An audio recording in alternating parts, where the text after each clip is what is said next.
Hello বন্ধুরা, তো তোমরা সবাই কেমন আছো? আশা করি তোমরা সবাই ভালো আছো আর আমিও খুব ভালো আছি। আজকে আমি পনির বানাবো, তো পনিরটাকে আগে ভালো করে কেটে নিচ্ছি।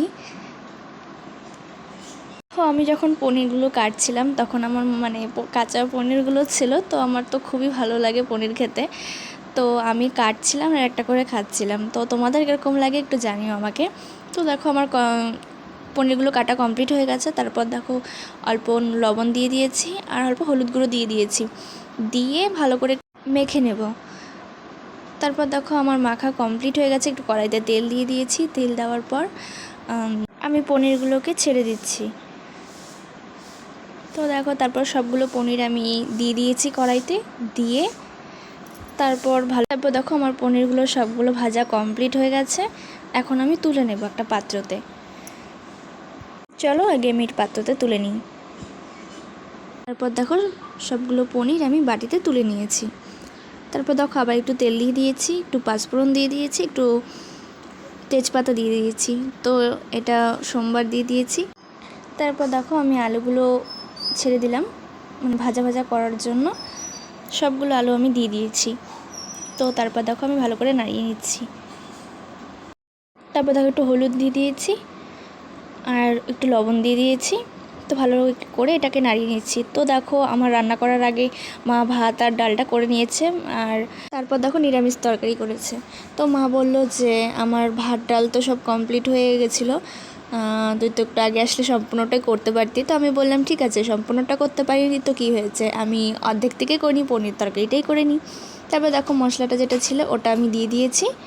তো তারপর দেখো ভালো করে কষিয়ে নিচ্ছি। তারপর বাটিতে একটু মশলা লেগেছিলো, ওই মশলাটা হচ্ছে মাপে একটু ভালো করে জল দিয়ে একটু ধুয়ে তারপর আমি বাটিটা কড়াইটার মধ্যে দিয়ে দিয়েছি। তারপর দেখো আমার মশলাটা কমপ্লিট হয়ে গেছে কষানো, তো তেলও অল্প অল্প ছেড়েছে। আমি এখন জল দিয়ে দিয়েছি। তো ঝোলটা যতক্ষণ ফুটবে তারপরে ফোটা হয়ে গেলে পনিরগুলো আমি ঢেলে দেবো। তো চলো ফুটতে থাকুক তো ঝোলটা। তারপর তখন নামানোর আগে একটু গরম মশলা দিয়ে দিয়েছি। তারপর দেখো আমার পনির রান্না করা কমপ্লিট হয়ে গেছে। এখন আমি একটা বাটিতে নামিয়ে নেব। তারপর দেখো অল্প একটু ঘি দিয়ে দিলাম, ঘিটা দিলে একটু টেস্ট হয় ভালো। ঘিটা দিয়ে ভালো করে নাড়িয়ে নিচ্ছি, তাহলে ভালো করে মিক্সড হবে। তারপর দেখো আমার এটা যখন পুরোপুরি কমপ্লিট হয়ে গেছে রান্না করা, তারপর দিদুনা এসে বলছে যে আমাকে একটু কালার লাগিয়ে দিতে। তো আমি বললাম একটু বসো, আমি তারপর মিক্সড করে নিই কালারটা, তারপর তোমাদেরকে আমি লাগিয়ে দেবো। তো বললো ঠিক আছে, তুই তাহলে মিক্সড কর, আমি বসে আছি। তো তারপর দেখো কালারটা আমি ভালো করে মিক্সড করবার জন্য ভালো করে কালারটা বের করে নিচ্ছি প্যাকেটের থেকে। যখন আমার দিদুন চুলে কালার লাগাতে আসে তো আমিই লাগিয়ে দিই, আমার কাছেই আসে দিদুন কালার লাগাতে।